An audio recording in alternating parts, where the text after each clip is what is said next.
Still Panic Mchenry County. I'm Brett Beater. I'm Mike Toller.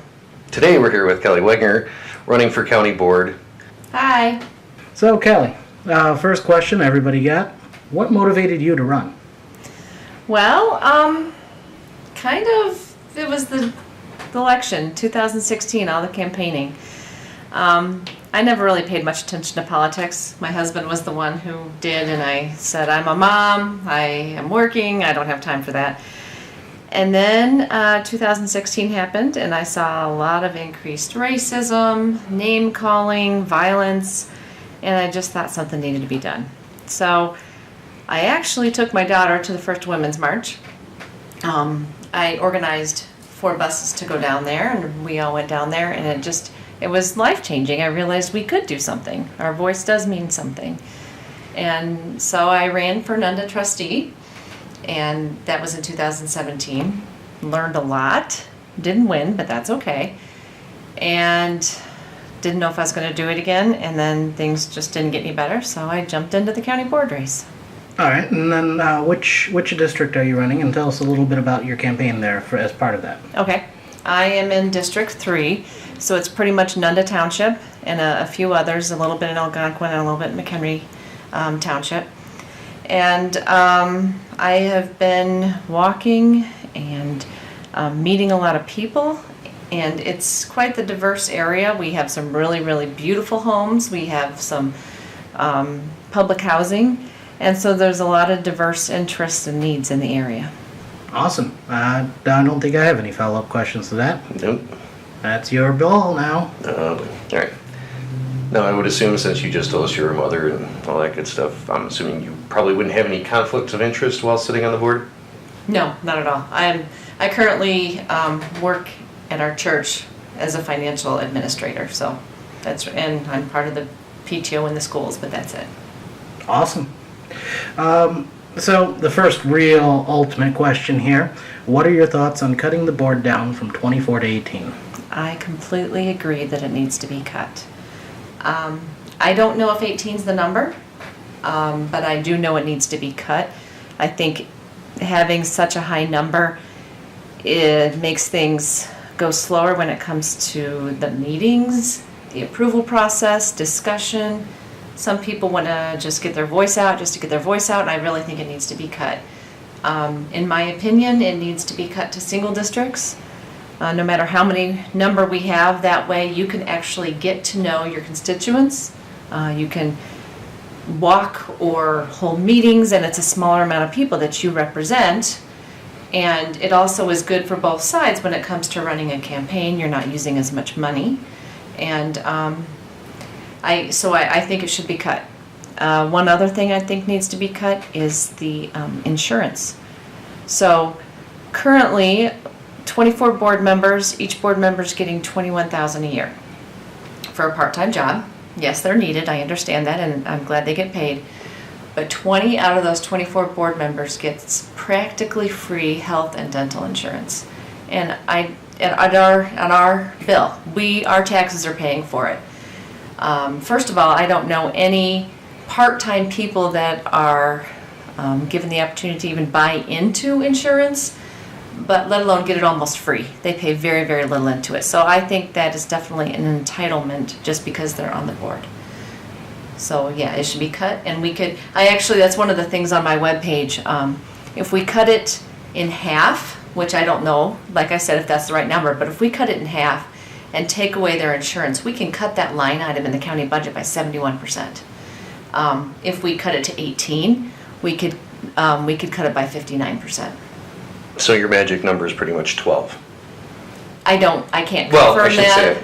I shouldn't say that your magic number, but 12 would have been a better start than 18. I don't know. I would really have to do more research. I think 18 is what they came up with because we have 3 districts, so when you 6 districts, so you can divide by 6. There are many other counties that have 18, but I would have to do a little more research before I could commit to a number, but at the highest it should be 18. I can definitely respect wanting to do more research. I'm all about research. Me too. I think I'm good there. You I'm good. Anything else you'd like to add to that topic? No, I'm good, thank you. All right. Moving on. What are your overall views on the consolidations with voting and the townships? Okay. I will start with voting. I don't think that there was enough communication and information put out to the people when there was consolidation. I didn't see a lot of information on why it was done. They said it was cost, but there weren't very many numbers out there saying it did reduce the cost. And I think it made it more confusing for people to vote. And in some places it created bigger lines. Some places it was fine. Other places it created bigger lines, so you had to wait longer to vote, which may not be a big deal if you are able to go after work or if you don't work. But if you're running on a lunch hour to go vote and you are really strapped for time, you may just not vote. So I think it needed to be reviewed a little bit more before it was done. And when it comes to district consolidating or township consolidating, I really don't know. Like I said, research, we need to have research. But in one of those, I can see how it would be beneficial, but do you really know that you're going to reduce costs? You would have to have a study done on what they do, what the county can do, how much it would cost the county to do what the townships do, and then see if it would be beneficial. I think one way people might be, one way they might lose is the townships do give assistance. So the county might not be able to do that like the townships do, because the townships know their constituents. But in any other way, I really don't know until we did a full study. Those are the magic words. And I'm not saying that to be political. No. I just want more information. They are the magic words. That's what everybody's kind of calling for, but there's a lot of push to skip that. Yeah. Well, because it costs money. Yeah. But sometimes you have to spend money to know everything you need to know to make a decision. Precisely. I got 2 follow-up questions for you. Okay. So one of the reasons given more than financial for consolidating the voting locations was that the schools no longer wanted to be a voting location because of security reasons. What do you think about that idea? I really think that maybe we could just make Election Day a holiday. That way people could get off work, would get out of school. We have a winner. And not only would you have that added holiday, but more people would turn out. You wouldn't have the restrictions that you might have to like I said, go at your lunch hour. No, definitely. I think it's obvious that we agree with the holiday. And then the other part of that question is that a lot of the consolidation talk isn't about the county taking over the townships. It's about consolidating into fewer townships. And the only reason we'd ask a county board member, candidate, that question is because the county board has kind of butted into that situation. So forgoing the county board taking over those, there's what do you think about townships? And the most drastic one is to cut it down to 4 townships in the county. Well, I guess it would, if they could have the resources to do that, when it comes to plowing and having enough trucks and having enough personnel, if you could reduce redundancies when it came to administrative costs. But I don't know if that would really save a lot of money. If it's money that people are worried about, then, like I said, we'd have to do a study. But if they could still provide the services that people need, okay. A respectable answer. Indeed. I'm good on that one. All right, anything else you'd like to add to that topic? I don't think so. All right. So then on to the next one. What's your position on the privatization talk of the Valley High Nursing Home? I disagree. I think it should be county run. There are so many people in need who do not have the services that they need and require, and may not have the insurance that will let them go into a nursing home or an independent living home.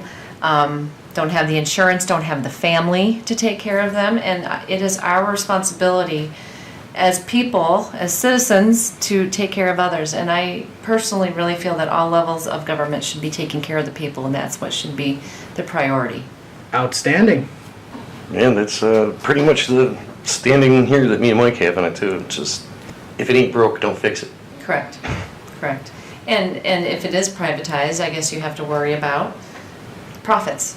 And you have a company coming in and they would be more worried about profits than anything else. And who are they going to be worried about, the residents or the shareholders? We all know the answer to that one. Yes, we do. Short-term quarterly reports, that's what they're beholden to. Yeah. Sound good, Aaron? I'm good here. All right. I'm good, thank you. What one part of the county government would receive more attention from you if you were elected? Public services. Part of it, we have a huge opioid crisis, addictions, overdoses, mental health, things that have been cut in the past to save money, and we are cutting the funds to our most vulnerable residents. And those are the people that we should be protecting. So I would put money to the more of those services. Anything that can help people. You have people who stay at home and may receive government aid because they have children and they don't have a car. They don't have child care. They have to take care of an elder person, a parent, a grandparent. And how, if they have all those responsibilities, can they get out there and work if they're going to spend that money having somebody else care for that person? I personally was friends with a woman who didn't have a car. She grew up in Chicago.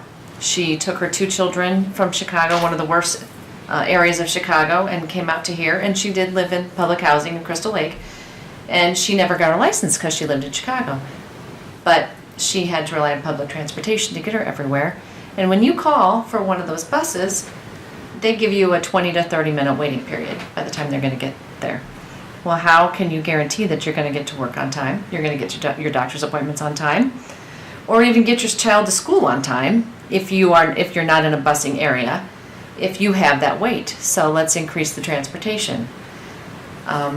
Let's be proactive when it comes to helping people with mental illness, helping people with addiction problems, because it's proven that if you're proactive with that, not only you're helping people, but you're also saving money because you're not throwing money at the problem after the fact, after people's lives are ruined. You are helping before.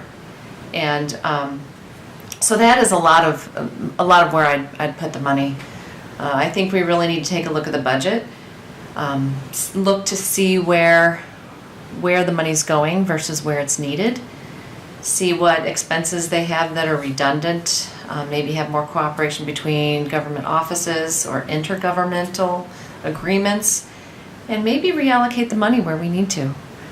I'd also like to review the budgeting process. I'm a former bank auditor, so I really like to look and review at numbers. When I ran in the Nunda district, I FOIA'd 2 years of financial statements and bills. And it was very interesting where the money was going. I didn't agree with all of it, and if I had been elected, I think there were a few things I would have brought up. So it may just be a reallocation of money to those services. Outstanding. I work with my work. One of our clients is a bank auditor firm. It takes a special kind of person to run those numbers. Well, and I'll tell you, the banks don't like you when you walk in the door, and you get the coldest conference room in the whole building to sit in to look at those numbers. Some of them even have trouble getting connected to the Wi-Fi. They'll be like, "No, it's a security breach. We're gambling." Yeah, but he's on it. That's right. I'm good. I'm good. Anything else to add to that one? I don't think so. All right. So then, what do you see as the most pressing needs for infrastructure or capital projects in the county? So, I guess we'd have to look at our roads. There's a lot of roads that are not taken care of by townships that seem to be having some problems because they're being taken care of by the county. The undedicated roads is what I'm talking about. So those would need to be taken a look at. To tell you the truth, I'm not real familiar with a lot of the infrastructure and the infrastructure needs in the county. But I would have to maybe go through the budget, see where the money's being put, and apply it where it is necessary. I really don't have a full answer for that one. All right, let's throw her a little bait here. Yeah. Why don't you give her your normal... My standard follow-up Yep, question? why don't you do All that? right, so I'm an IT guy by trade. When I think infrastructure, I don't think roads and bridges. I think of telecom. I think of internet. I think of telephone. There's a lot of areas in this county that are underserviced. What do you think that the county can do to help with that? Oh, well, in that case, I think that people should have available internet access. Let's talk about those same areas where the people don't have money for even a car. How are they going to apply for a job if they don't have internet access? Yes, they could take a bus and go to Barnes & Noble or the library and get on the Wi-Fi, but that's not real convenient. So I think we should work on getting internet access to everyone that can have it. Maybe down the road there would be a program to educate people on how to use a computer, how to use their phone for not just internet access, but all kinds of other things and job training. And No, that's totally fine. That's it's a bit of a curveball question. I guess I've just been lucky. I mean, my husband's an IT guy too. So I'm lucky because anytime we have a problem, he's there, he fixes it. Tap on the shoulder. Here, good. That's right. Yeah, I mean, not everybody has that knowledge, but that's, it's important that those questions get asked. Even if you don't know the answer now it's in your brain. That's true. I will definitely keep that in mind. And just make sure that it's not just internet access, but, that it's decent internet access, not just a wire and they say, here you go. Definitely. Now, mine on that is, I don't know if you know or not, but it's fiber going into Woodstock, if I remember correctly, to the college? Yes.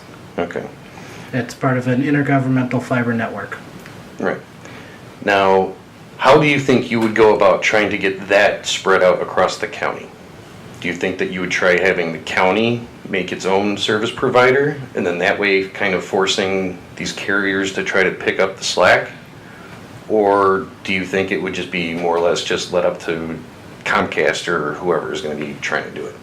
Well, I guess that depends. Comcast and those other AT&T, they're businesses. They're going to try to make the profit.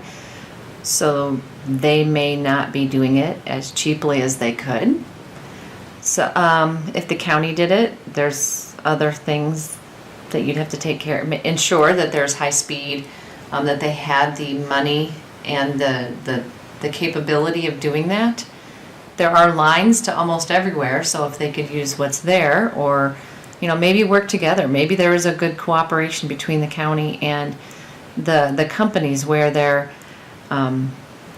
giving them a subsidy to hit these lower income areas and make it high-speed Wi-Fi, and that way things wouldn't have to be duplicated. You'd have the people who know what they're doing it, and then the companies could benefit too. They already get that subsidy from the federal government. If you look, it's a line item on your cable bill. Oh, I don't get cable. AT&T, Your internet, whatever your internet, whatever your internet Really? bill is, Oh. it's a line item. Have a look. All right, Good there, Tim? good. Anything else? Nope, not from me. All right. Then, should any part of the county budget be shielded from cuts? And if so, what? Without really knowing, it's hard to answer that question. I know that the administrative costs have gone down because they have not, at least the number of employees have gone down. If they could do that more, like I said before, cooperate between the departments, sharing duties, intergovernment, agreements, things like that. Maybe the administrative. It's really hard to say that. I definitely wouldn't take it away from the services that are needed. And I mean, everything you look at, everything needs money. So that's a really hard question to answer without knowing all the ins and outs of the budgets. Sounds like a better answer than just putting things out there. I agree. No, I'm going to I'm going to do research first before, No, not research. Oh, well, I guess on to the last question. And this one's the doozy. This is the doozy. Okay. What are your thoughts and what do you think about the ICE contract with McHenry County Sheriff? I think it's terrible. I do not think that we should be having the contract with ICE. Not only are we detaining people who shouldn't be detained, we are making money off of it. I actually, on my campaign team, I have a lawyer who has dealt with some of these situations. And not only are we, pulling families apart who maybe they're illegal immigrants, but they are detaining people who are legal citizens. And for example, there were two cousins who got, I don't know if they were pulled over something, but they went to jail, which yes, they should, but they made bond and they were supposed to get out. Well, they tipped off ICE that they were in there. So ICE said, keep them in there. They happen to be Hispanic. And then they called their moms, who had to go all the way down to Cook County, get the original birth certificate, come back out and prove that they were citizens. And by that time, they'd been in there 3 days, and they lost their jobs. So that not only does that affect them personally, that affects their family. And how are they going to get another job?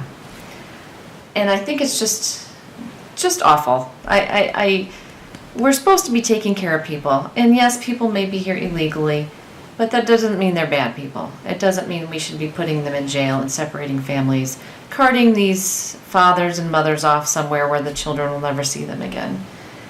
And unfortunately, the money that we get from ICE is half of the revenue budget for the Sheriff's Department. So they definitely count on that money. They get a stipend per day, per each detainee, and then every time they take them to the courthouse or somewhere, they get money per hour for that too. So it's definitely just a moneymaker. All right. You got anything? No, I'm good. I don't either. You got anything else you'd like to add on that topic? Not on that topic. All right. Well, then, it sounds like you've got other things you'd like to talk about. We're at that point. Anything that we didn't ask you about, anything you'd like to fill in or mention, you've got the hot mic. It's all yours. All right. Thank you. First of all, I've been knocking on doors, and a lot of what I'm trying to do is educate people on what the county board does. Most people don't know. I mean, granted, I didn't know really what it did 5 years ago either, because like I said, I didn't pay that much in politics. But, so I have handouts, and when I knock on the doors, I tell people what they do. And, the Sheriff's Department, the Clerk's Office, the circuit courts, the mental health department, Valley High, things like that. There's a lot of things they do, and they are the ones that affect our lives more than any other governmental body. So we are all focused on all the stuff that's going on nationally, but what really happens is we need to pay attention to our local politics to see what's going on. So just educating people on what they do, I think it's very important. Other things that I really think is important is making sure that we protect our environment. There are so many regulations right now that are being taken away. And where are we going to be for our children, our children's children, what kind of world, if we already see what the rollbacks are happening and the global climate change that's happening now. I really think we need to make sure we protect our water sources. The southeast corner of McHenry County is actually already becoming dry, and that may spread throughout the county if we're not careful. So why not put restrictions on water, put restrictions on fertilizer and weed killer, things like that. I know we all want that perfect golf course lawn, but I think the health of our children and our pets is more important than that. You mean you're here at my house? Does my lawn look golf course? Neither does mine. Yeah, he's not trying though. It might just have something to do with laziness. No, I doubt it. No, I'm fully. Yeah, it's probably laziness. And I think being like so many things, if we are proactive on that front, then it will reduce costs later on. They won't have to pipe in water from a different county. And I heard somewhere one environmentalist say that they had at one point talked about a pipeline bringing fresh water up from a different county, and it was going to be $9 billion. $9 billion to build this pipeline. That's with a B. Yes, with a B. And that is also bigger than the entire county budget. So why not be proactive and help our environment where we are? I think that's so important. And bigger is with a B.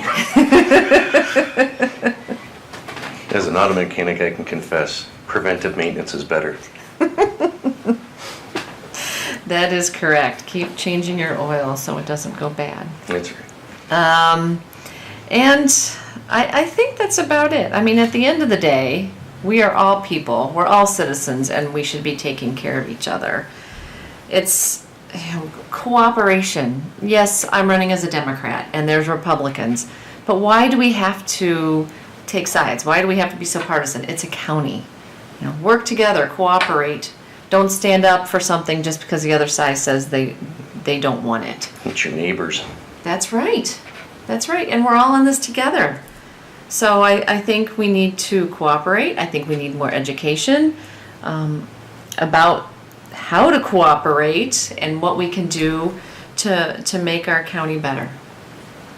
So thank you guys so much for having me. I really appreciate the opportunity. Well, thank you for coming out. You want to give a real quick plug of your website or anything else like that right here at the end? Yeah, that would be great. I have a website. It's www.kelly, the number 4, MchenryCounty.com.